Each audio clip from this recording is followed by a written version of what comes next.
Good afternoon, everyone, and thank you for being here. I am joined, as usual, today by Dr. Joe Cantor of the Louisiana Department of Health, but also excited to be joined by Dr. Theron Mccormick, who is a pediatric allergy and immunology specialist at Our Lady of the Lake, and our state epidemiologist, Teresa Sokol. She is here, and our real guest of honor today is her daughter, Elise. So thank you very much, Elise, for being here. They're going to speak shortly to their experience and why it's important that children 12 and up take advantage of the opportunity they now have to be vaccinated. And so we're going to have plenty to discuss with respect to COVID. I did want to start with the weather. As you know, it's raining now, and it has been off and on for several days, but particularly in southwest Louisiana and Baton Rouge day before yesterday, torrential downpours, a lot of flooding.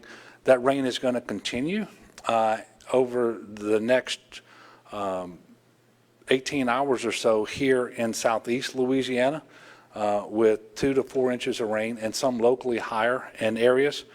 And then tomorrow should start to dry out in Baton Rouge, but the system is now going to be moving west as opposed to moving east. And so there will be another 24 hours in addition to the day when southwest Louisiana and the Lake Charles area will be receiving more rainfall, exactly what they do not need, given all the rain that has already fallen, the ditches, the streams, the creeks, the rivers, and drainage is also being impaired by a southeast wind. And so these bodies are not able to empty out as they normally would. And so all of this spells for real problems, especially if we get more rain than has been forecasted, which is obviously a real possibility. That's exactly what happened a couple of days ago. That rain was far in excess of what had been forecasted. So all of this means, please pay attention to the news, to the weather channel, to local officials.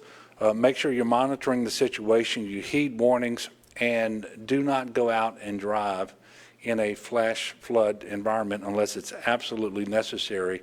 And then when you do not drive through standing water if you're not 100% sure that you can do so safely. Flash flooding is going to be a serious threat, and this is not academic. Of the 5 confirmed deaths attributed to this storm event over the last couple of days, we know that 4 of them were related to driving through high water. So please make sure that you don't do that. Turn around, don't drown. And before you leave home, go to 511la.org. It's got the latest real-time information about road closures and road conditions.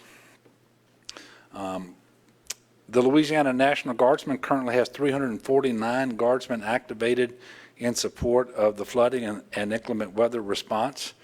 They have deployed 79 high-water vehicles and 18 boats. And they have conducted numerous search and rescue missions, and they'll continue to do that as necessary.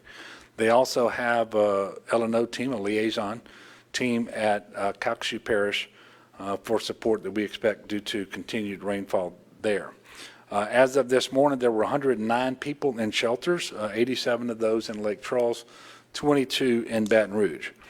Anyone out there needing shelter now or in the future, in the next day or so, if you have flooding because of the rains, please contact your local Office of Emergency Preparedness. And you can get the contact information for your local OEP at the Contact Us tab if you go to getagameplan.org. So go to getagameplan.org. There's a Contact Us tab, and you'll see the number for your local Office of Emergency Preparedness.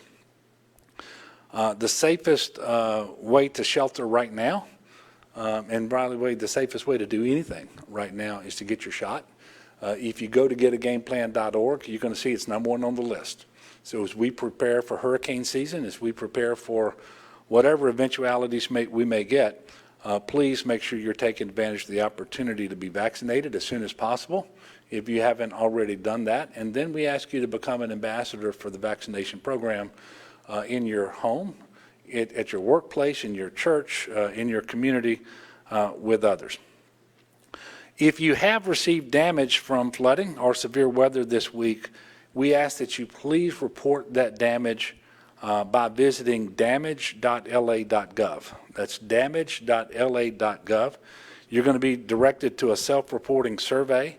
It's really important that you fill it out because this is the information that we're going to be collecting. Local and state emergency managers will use it to help make the decisions about what we do going forward, and if necessary, it helps make the case for federal assistance for our recovery process, because federal assistance is only available to us if we cross certain thresholds in terms of the amount of damage that is sustained here in Louisiana and the number of homes affected. So please go to damage.la.gov if you have received damage from the flooding or severe weather. It is too early at this point to know whether that damage, whether federal assistance will be available. And we continue to work with FEMA every day. In fact, they're embedded with us here in Baton Rouge, and we will be making more information available as we move forward. But it depends on the number of families who are affected, the degree to which they're affected, and whether they have insurance available to help them. And then on the public assistance side, it would turn on whether we actually get to about $7 million in response costs with respect to whether we can get public assistance. And as of right now, there hasn't been a need for any federal assets. This is a fluid situation, not only because we're still trying to determine the damage that's already been caused, but because the rain continues to fall and will for a while longer. And so it is a fluid situation. Switching now to COVID. Today we are reporting 427 cases on 15,129 new tests. The snapshot is that's 2.8% of the tests that I just reported yielded a positive result. Sadly, there have been 8 additional deaths reported since yesterday, bringing the total number to 10,517. As you all know, I keep saying it, I keep awaiting a day when we report 0 COVID deaths. And I know as more people choose to get the vaccine, we're getting closer and closer to that day. And we can make COVID deaths rarer and rarer. But we're not there yet, obviously. Currently, there are 311 COVID-19 patients hospitalized across the state, 27 of whom are on mechanical ventilators. 35.4% of Louisiana's eligible population has initiated their vaccine series, and right at 30% has completed. That's not where we want it to be, quite frankly. Very disappointed in those numbers. We have to do better. The vaccine is available, 3 of them. They're safe and they're effective, and they're at more than 1,500 locations around the state. As you know, the eligible population now includes 12 to 15-year-olds with respect to the Pfizer vaccine. Thus far in Louisiana, 5,275 12 to 15-year-olds have gotten at least their first shot since we announced your eligibility a week ago. That does not include children who participated in clinical trials. And those trials were conducted in Louisiana for both Pfizer and for Moderna. So that's a pretty good start considering the bad weather that we've had, but clearly we need more individuals to be vaccinated regardless of their age. We've got a long way to go. We do know that with respect to children who've gotten COVID, there are 50,041 of them in Louisiana who have had COVID cases. Very tragically, 7 children under 18 have died from COVID. So as families look at this, sometimes they're tempted to believe there's absolutely no risk to children. That is obviously not true. But secondly, children who become infected are also infectious. And if we're going to stop this pandemic, then we have to stop it. And that means you have to have less people who will become infected and infectious. And so it's really important that we do this. Last week, there was a big uptick in callers to our vaccine hotline with questions about the vaccine for 12 to 15-year-olds, and that is a good development. We welcome questions. It's only natural that people are going to have concerns and questions and things that they want answered, and so we encourage people to ask questions. When it comes to this pandemic, when it comes to the disease of COVID-19, when it comes to the vaccines and vaccinations, there really are no dumb questions. We want them to be asked and answered. And so that hotline is important, and I'm encouraging everyone to use it, and not just to get your questions answered by medical professionals, but also you can figure out where vaccine is available, and they'll even schedule an appointment for you. That number is 1-855-453-0774. They've already, for example, close to 200 individuals have been able to get appointments for vaccinations in their home because they're homebound. So that's the sort of thing that this hotline is set up for. So if you want the vaccine, if you have questions, please give a call. If you need transportation to an appointment, support through Lyft has been made available through the federal government. If you just call 211, you'll get more information for that. But there are free rides available through Lyft to and from vaccination sites. All right, so what's going to happen next is I'm going to turn the podium over to Dr. Cantor. He's going to share some information with you. Following Dr. Cantor will be Dr. Mccormick. And I would just ask you that if you have questions for either one of them, please try to address them while they're here at the podium. After Dr. McCormick, Teresa's going to come up with Elise, and they're going to share why they believe it's important for eligible young people to get the vaccine, and then I'll come back up on the other side of all of that. So, Dr. Cantor.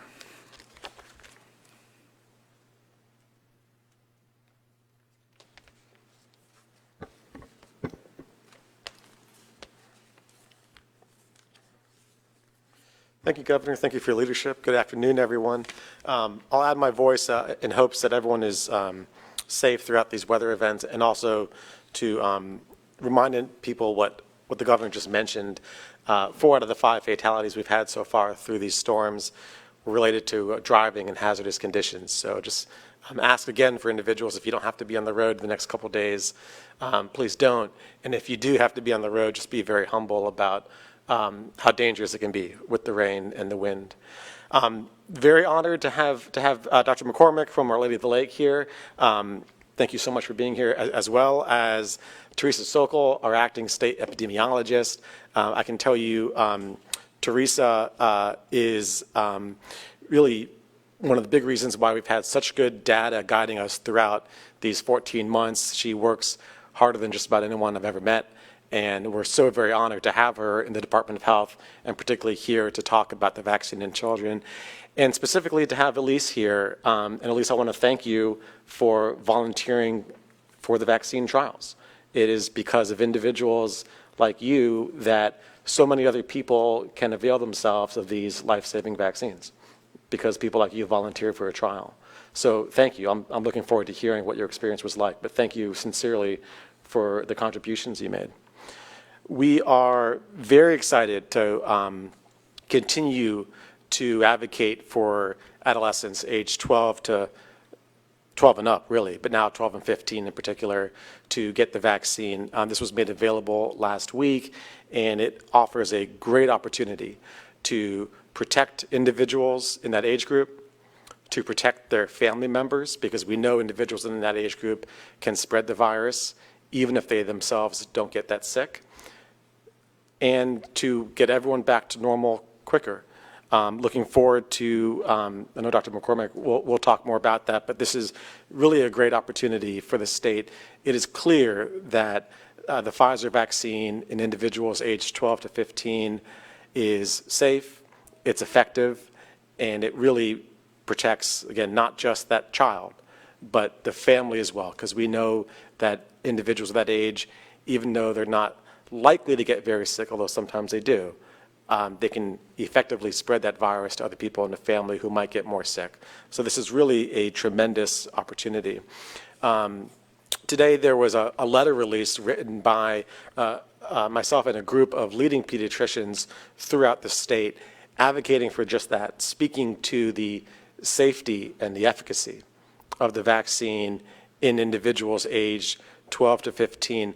It's important to hear from leading pediatricians because I can tell you pediatricians have one thing at their heart, what they show up to work to do, and that's to care for and protect children. I can tell you that's exactly why Dr. Mccormick is here today, is to help children be health and safety. And to hear pediatricians from LSU New Orleans, LSU Shreveport, Tulane University School of Medicine, Ochsner Health, and Our Lady of the Lake be joined by the entire chapter of the Louisiana chapter of the American Academy of Pediatrics and advocate for vaccines is a very, very strong statement. So I'll ask people to pay attention to that. And really, if you do have questions about the vaccine, particularly in adolescents or kids, talk to your pediatrician. That's the best place to start. I also want to say this is the first time that we have the pleasure of briefing you without masks on as we enter the room, and many people in the room don't have masks on, and that's as a result of the guidance that the CDC put out last week and the Louisiana Department of Health quickly adopted. We're excited about this because it speaks to what we know about the vaccines right now, and that's that not only do these COVID vaccines protect the individual, greatly reduce their chance of getting sick from COVID, they also greatly reduce the chance that somebody who is vaccinated will inadvertently spread that dangerous virus to somebody else.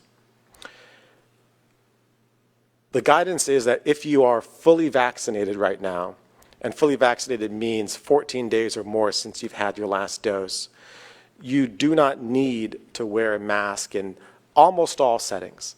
Some settings you still do, like healthcare institutions, hospitals and clinics, on public transportation, and so forth. But outside of a select number of settings, you do not need to wear your mask. Number one, this only goes to individuals who are fully vaccinated. If you are not yet fully vaccinated, you still are liable to unknowingly spread the virus to somebody else, and you still should be wearing a mask when you are in indoor spaces around other individuals. Obviously, there's not a great way to check that, so like we do for many other things in Louisiana, we're going to rely on everyone being a good neighbor and looking out for one another. But just know that if you are not fully vaccinated, you still run the risk of transmitting this virus unbeknownst to yourself to somebody else, and you still should be wearing a mask. But for everyone who is fully vaccinated, 14 days out from completing that series, this is a big vote of confidence in what we know these vaccines to do. That said, if an individual, despite being fully vaccinated, believes that they are at higher risk themselves, if they have a certain medical condition that puts them at higher risk, if they have an immunodeficiency that might perhaps render the vaccine less effective in them, and certainly in consultation with their doctor, they absolutely, we know how effective these vaccines are, we know how well they prevent the spread beyond that. We currently have completed the vaccine series in about 30% of the state's population and 71% of everyone 65 years of age and older in Louisiana. Those are good numbers, but as the governor said, we know we can do better. And why wait? Why wait till someone gets sick? The time to get vaccinated, the time to go out and get your shot, choose to get your shot, is right now. I'll run through quickly the numbers of vaccine that we are being allotted by the federal government for next week, and then talk a little bit about what our ordering history has been. So we're being allotted next week a total of 120,910 first doses of vaccine. But as has been the case for the past 4 weeks, we're in all likelihood not going to need to order all of those. We're at the point now where we're not using all of the doses that have been made available to us by the federal government. So to date, we currently have ordered 88.7% of all the vaccine doses made available to us by the feds. Of those doses, 99.7% have been delivered in-state, are currently in-state, and of those, 77% have been administered or are in people's arms. We continue to very closely track breakthrough cases, and these are the very, very small minority of cases that do happen in individuals despite being fully vaccinated. No vaccine is 100%. Very, very close with these, but no vaccine is 100%. And that's one of the reasons why it's so important for more people to get vaccinated. To date, in Louisiana, we have had 810 breakthrough cases, or 0.058% of everyone who's fully vaccinated. Of those 810 cases, 47 individuals have been hospitalized, or 0.003% of everyone fully vaccinated. And of those, unfortunately, 15 individuals have passed away from COVID, or 0.001% of everyone who's fully vaccinated. We'll continue to track these cases. It's a very, very, very small minority of individuals who are fully vaccinated. Taking a step back and looking at what the virus is doing across the state, we're holding more or less flat, and we have been so for the past few weeks now. Percent positivity this week went up just a little bit from 3% to 3.4% on a state level. Regionally, it went up in 8 of 9 regions, and it went up in 44 of 64 parishes. The incidence or the number of new cases coming in is essentially flat, as is the number of people hospitalized with COVID. We currently have 311 individuals hospitalized with COVID, of which 27 are currently on mechanical ventilators. We've been below 350 hospitalized COVID patients throughout the state since the beginning of April 2021. We've been very steady with that.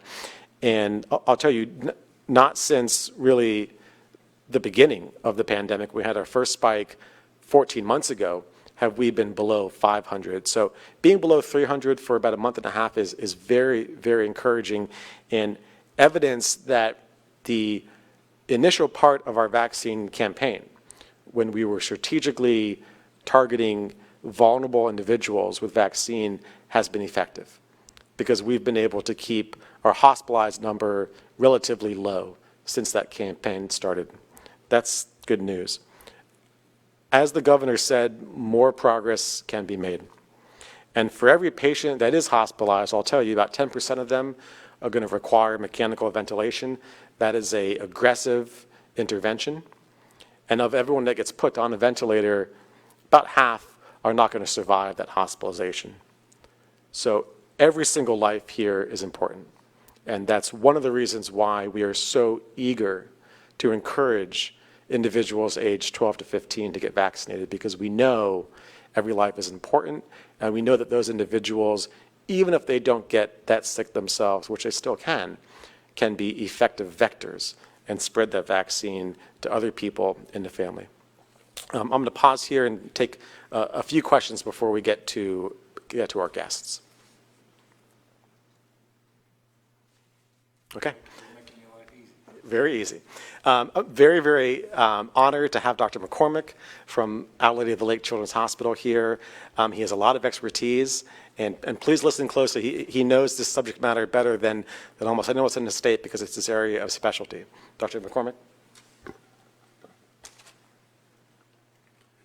Thank you, Dr. Cantor, and thank you, the Governor's Office, for having us here and giving us this platform to speak here today. I'll tell you that as a practicing allergist and immunologist, I do have the privilege and honor of seeing a lot of children who suffer from recurrent infections, who have immunocompromised states, and who have other chronic conditions which can predispose them to illnesses. With that said, though, I nearly universally recommend that if the vaccine, the COVID-19 vaccine, and in this case, the Pfizer vaccine, is available, that they should avail themselves to it. I will say that looking at children, there's about 3.9 million children in the United States who've come down with COVID-19, a little over 16 to 17,000 who've been hospitalized, and to the best of our knowledge, about 300 or so have died. Another saddening component about that is that about 75% of those children who have died were children of color. And that's a big deal. and how it has been disproportionately affecting our communities of color and also touching our children. And so I bring these statistics up because we want to make sure you have all available knowledge out there to make your formal and informal decisions with regards to making your children avail themselves for the vaccine. So before I answer those questions with regards to side effects and its efficacy, just like what was so eloquently mentioned previously, this is a very, very safe vaccine and it's very effective, but nothing is perfect. We have to make sure that we stay vigilant.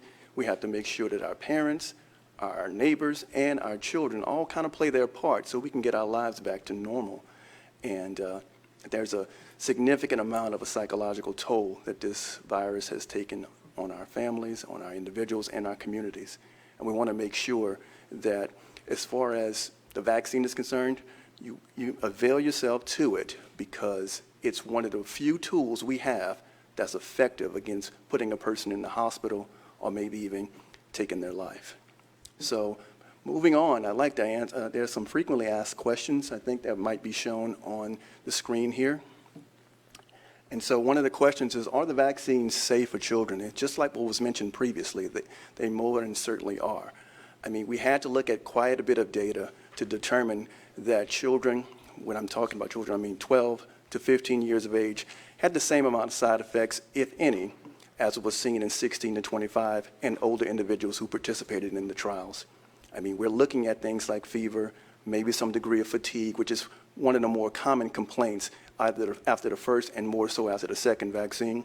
But I would like to remind you, just like with our infants receiving their child immunization series, they will have fever, they will feel fussy, they will feel disturbed and have restless sleep.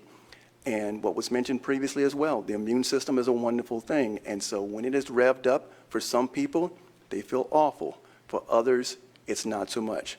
And just because you don't develop fever or fatigue or have those findings that kind of associated with a vaccine or your immune system kind of kicking into overdrive, it doesn't mean that it's not working. It's just a variability of the response. Next question. So how effective the vaccine is for younger groups? So when they did the study, one of the pivotal studies, it was about a little over 2,300 individuals with 12 to 15 years of age. We looked at them and kind of split them into two groups. One will receive a series of the COVID-19 vaccine. The other group received the placebo. The group that received the vaccine did not have COVID-19, and the placebo group had about 16. So that's nearly 100%, if not 100% effectiveness with regards to preventing COVID-19. Now, that was a study that was split. And what was mentioned previously, like the unfortunate people who've had vaccinations and who've had illnesses and that extreme unfortunate group that have passed. Nothing is universal, but when you have something that is vaccine preventable in the larger sense, we do not want to let perfect be the enemy of good. Like I tell my children, a 95 is an A, just like 100 is an A. So it does the job. Next question. Do the kids need the vaccine when they've been affected by the virus as much as adults? The answer is yes. I mean, our children go to school. We would like them to go to school with less restrictions over time. They're going to be around some of our vulnerable populations and around adults. And so they can catch this virus. And we have seen children as young as 16, 17 months have COVID-19. And like Dr. Cantor mentioned, we've seen children pass away from this virus. And some of them have had long COVID symptoms and a lot of what we call sequelae or signs and symptoms that are after an actual infection. These are not things that we want for any of the children. And so once we have that 12 to 15 population vaccinated, we can feel a little bit more comfortable that we're moving towards herd immunity, which is so difficult to achieve, but that's our goal.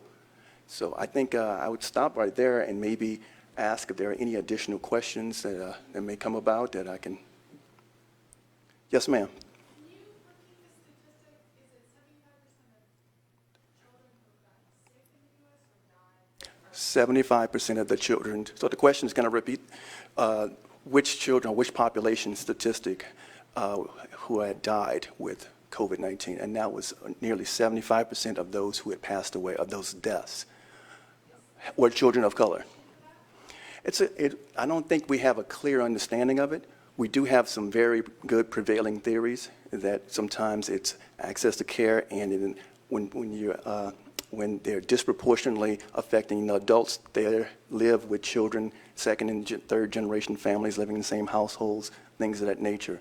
And so nothing that's completely race specific, but again, we know that people of color typically have been described as living in disadvantaged situations, and have been in situations where it's been a little bit difficult to access care or being treated with respect.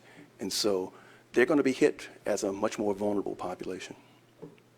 Any additional questions? Thank you, and thank you for having me, and make sure we get those children vaccinated.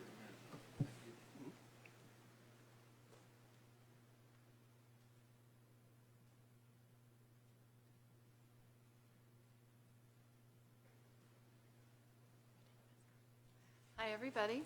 I'm Teresa Sokol. I'm the acting state epidemiologist for the Louisiana Department of Health.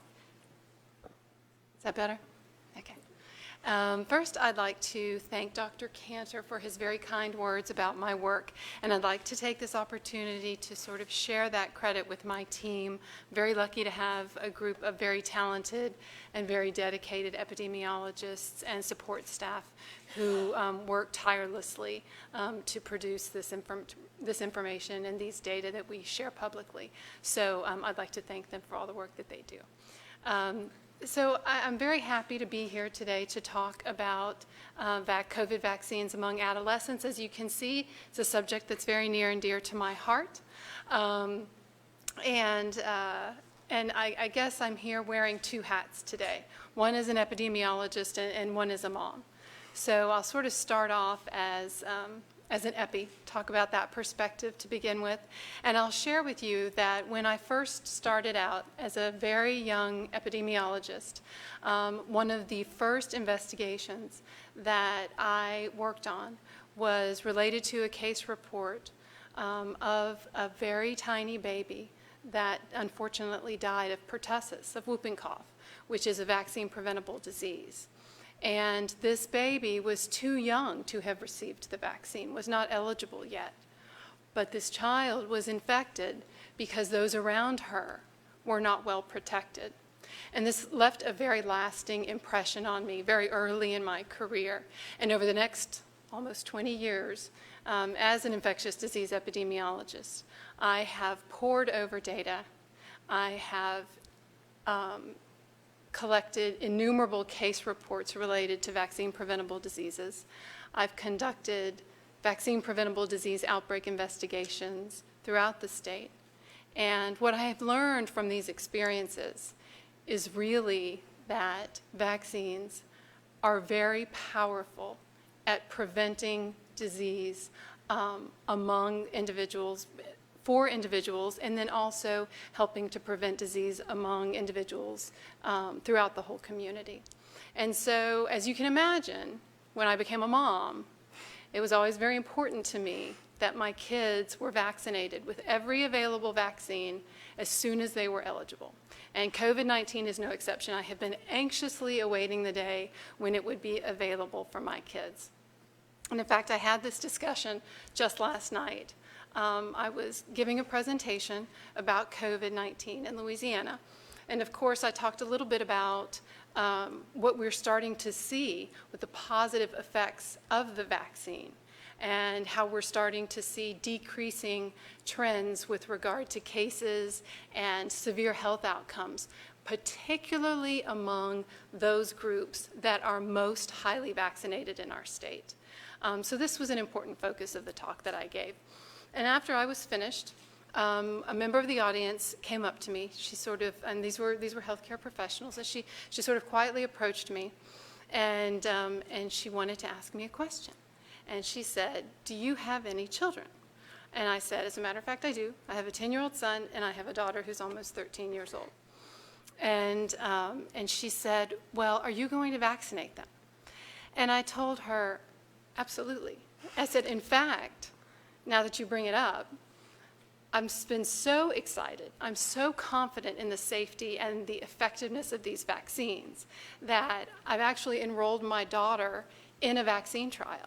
And of course, as an epidemiologist, I believe in scientific advancement, so that was an important component to me as well. But what it really boiled down to was that I wanted my daughter to have a shot at getting the vaccine early. We knew that the vaccine to placebo ratio was 2 out of 3, and I thought, okay, she has a 2 out of 3 shot of getting the vaccine early.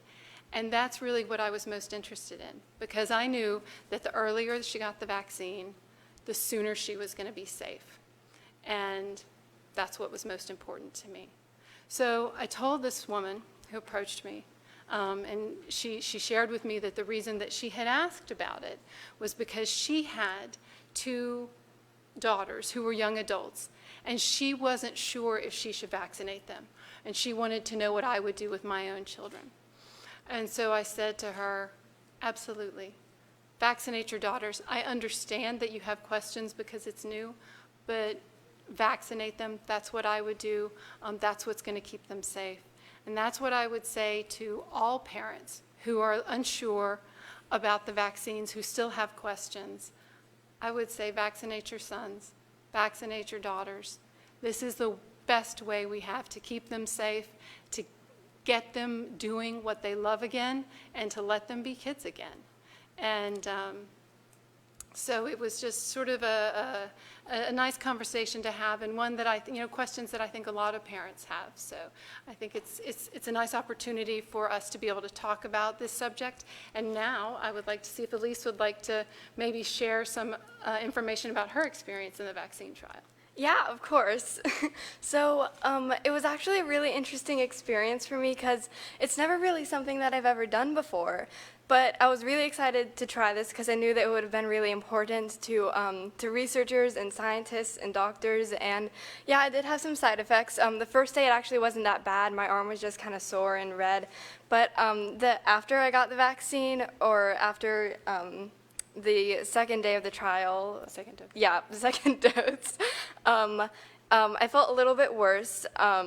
I ended up waking up in the middle of the night not feeling great, and I just didn't really feel myself, but it was really interesting because I felt a lot better the next day. And it's just like after all that, I still feel really grateful that I was able to contribute to this really important study. And now that I am almost positive that I have it, I can now say that I can protect myself and then also other people, and it's a feeling of relief. So I'd also like to ask Elise to maybe talk a little bit about why you think it's important for kids your age to be vaccinated. Yes, of course. So I definitely think that a main reason is obviously keeping them from getting sick and keeping yourself from getting sick. But another reason why I think that it's really important is for people's mental health, because I know that kids and teens, a big part of their life and how their brains are wired to work is by socially interacting. And I actually have a friend, she has some troubles with her immune system, so she hasn't been able to go to school in over a year, and she just keeps on talking to me. She's like, Elise, I really, really want to go to school, but I just want to see people again. And it just breaks my heart every time knowing that there are millions and millions of other kids out there really, really wanting the same thing. But I just really think that it's important, and when more and more people get the vaccine, I think it'll be a really, really great thing to see people kind of come together again and be a community again, and hopefully get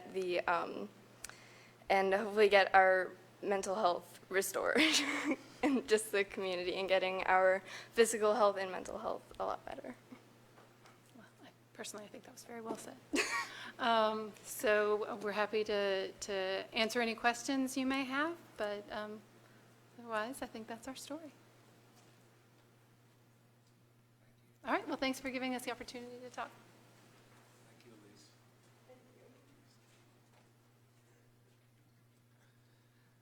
Thank you, Dr. McCormick and Teresa and Elise, and especially you, Elise, for sharing your story. And I don't know if it was clear from what she told you, but she hasn't yet been informed for sure whether she received the placebo or the vaccine. So when she said she was pretty sure she got it, what she was talking about was the vaccine, not COVID. I just want to make sure that that's very clear.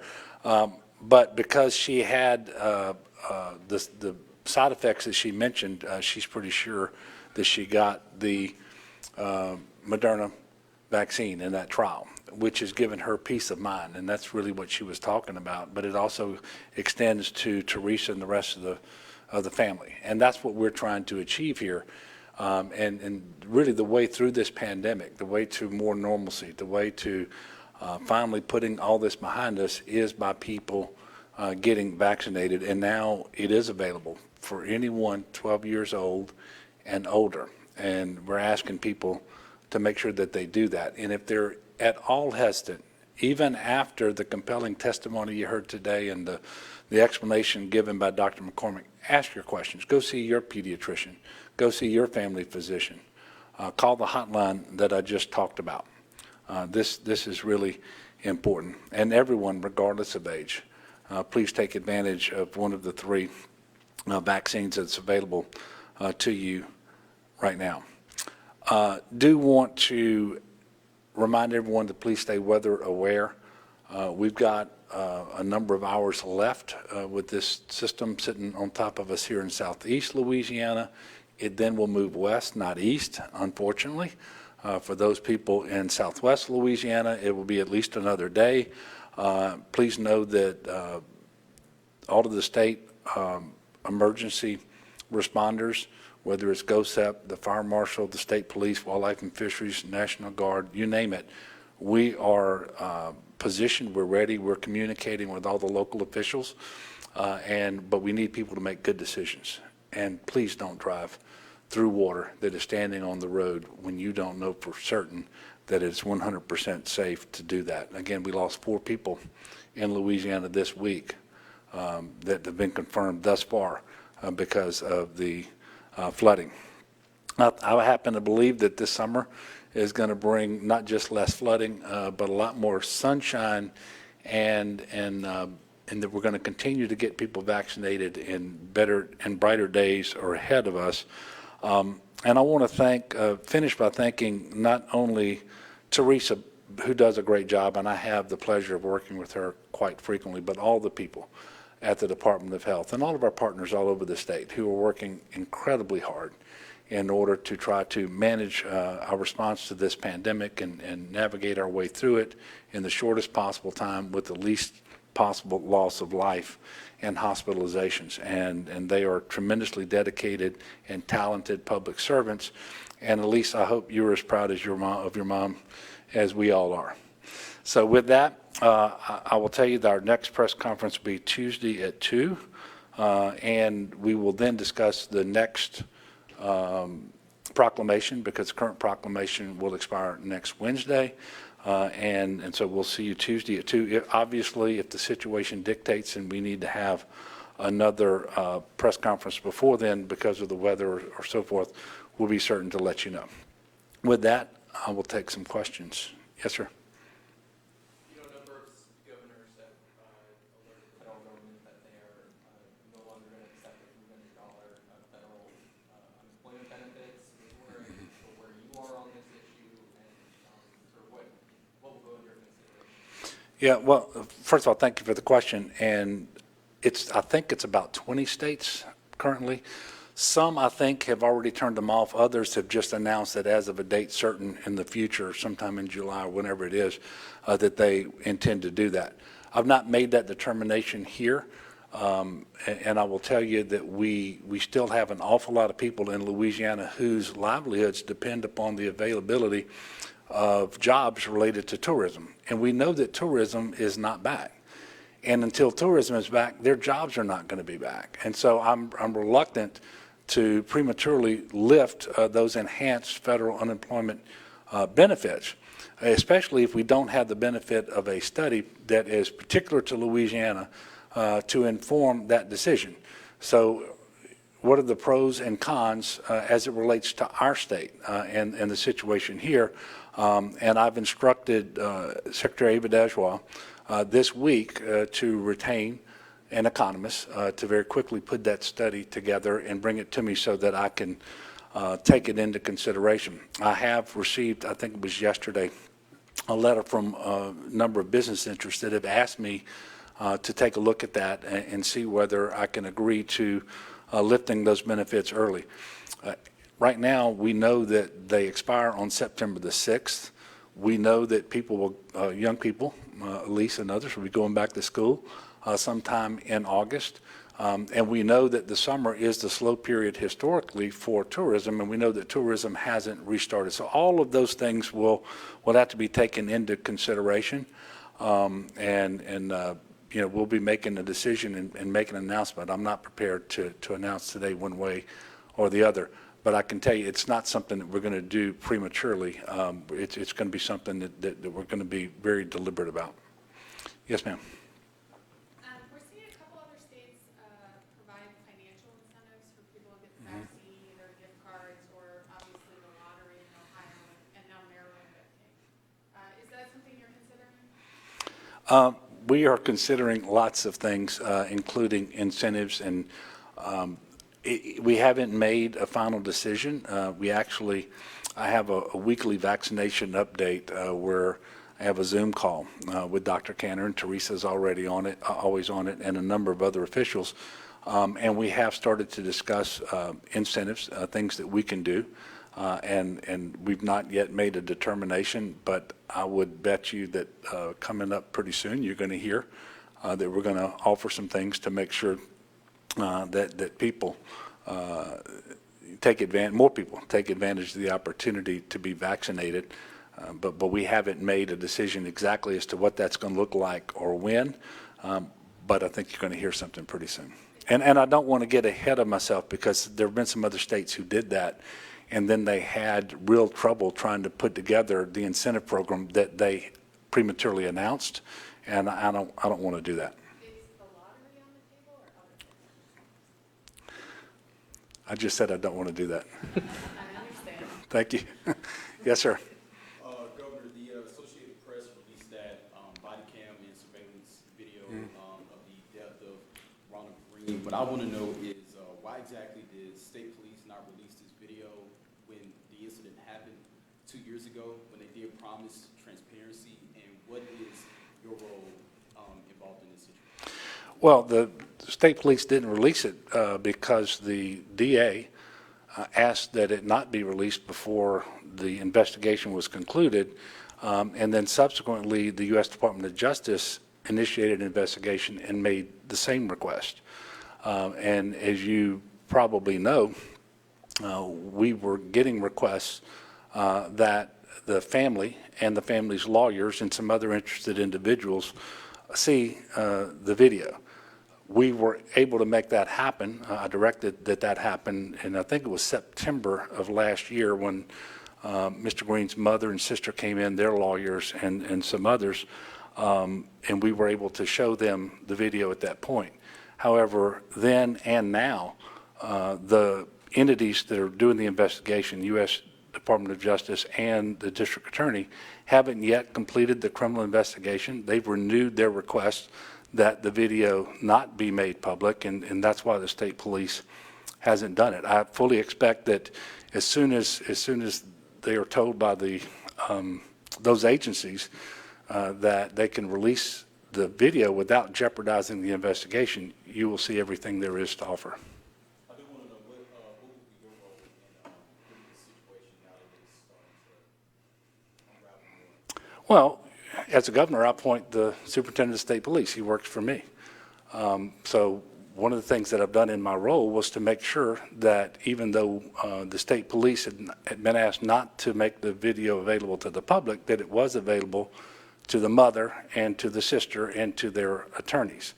And I was able to meet with them that day in September. And so my role is to continue to be the governor of our state. But it also means that I have to be mindful of the investigations that are going on. And you don't want to do anything that might interfere with those investigations or jeopardize some decision that may be forthcoming and may not, because I can't speak for them about whether there's going to be a criminal prosecution. Last question? I've been over here already. We'll stay for each of you. damage from the flood? Well, I had that information this morning. I can get it to you. I know that it's hundreds that have been reported primarily in Baton Rouge and in Lake Charles. In Lake Charles, it was a little heavier, and it's something like about 400 families in Lake Charles and 300 in Baton Rouge. But this number is changing every hour because families can go to damage.la.gov and report their damage. And so it's a very fluid situation. It's continuing. And by the way, the rain continues too. And so we're going to see this play out over the next couple of days. Yes, ma'am. And are there any particular demographics who are appearing to be more hesitant to get the vaccine, and what is the state doing to reach those groups? Well, I will tell you that we have a very robust campaign, Bring Back Louisiana, where we have enrolled all sorts of partner organizations around the state, faith-based communities, business, nonprofits, you name it, with a particular emphasis of late on medical providers.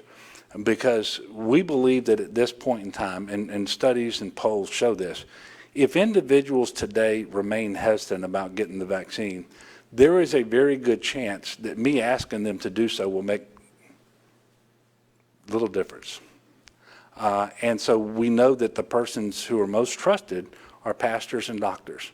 And so we're really trying to engage pastors and doctors in this and make sure that every doctor-patient encounter that happens in the state of Louisiana, when they have a patient who is 12 years old or older, includes a conversation about being vaccinated. And if they haven't been vaccinated and they want to be vaccinated, we want, to the greatest extent possible, for that vaccination to be given on the spot so that it is convenient as possible.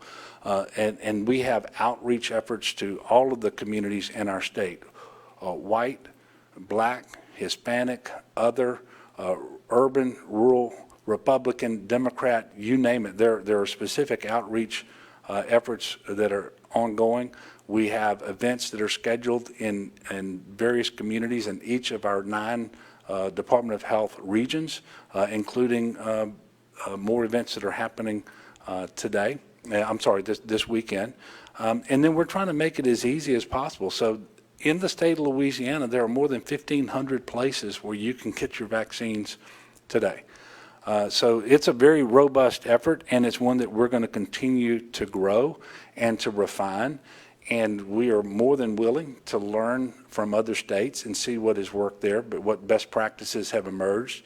It's one of the things that benefits us when we have our weekly calls with the White House and all the governors and people from the CDC and so forth, is we get to talk to one another and figure out exactly what's working out there.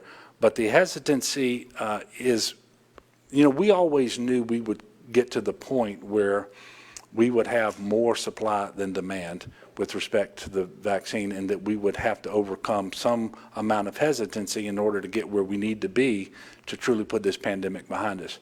But it is safe to say we got to that point much sooner than we wanted to. And so we're going to keep working. We're certainly not going to give up, and we're going to get to where we need to be, but we're not going to do it in the large numbers that we were seeing back in March. I think we peaked in the middle of March in terms of the vaccines that we've administered, and they sort of been going down over time. And they pick up a little bit when we add 12-year-olds, and they go down a little bit when you have bad weather. But you can say all that you want. We're not happy with the number of vaccinations that are taking place every day. And so we want to make it more convenient. We want to make it more available. And we have a particular emphasis on the social vulnerability index of the various communities, even by census tract in Louisiana. And one of the things that we have been recognized by Operation Warp Speed as being very good at relative to the rest of the country is our efforts to go into those communities that are most disadvantaged and to make the vaccine available and to actually administer vaccines. And so that's going to continue to be a focus of ours as well. And while we've done an awful lot of good work, and we have really good dedicated people working extremely hard, we're not where we want to be. And I don't want to pretend otherwise. We're second to last among the states in the number of people who've initiated their vaccinations, and we are about fourth or fifth to last, or maybe seventh to last, in terms of those who have actually gotten both shots and completed their vaccination series. And for some reason, the southeast region of our country is the one that's the most hesitant. And so we fare pretty well relative to our region, but we don't fare well relative to a comparison to the country as a whole. We've got a lot of work to do. But at the end of the day, we need people to make the decision to be vaccinated.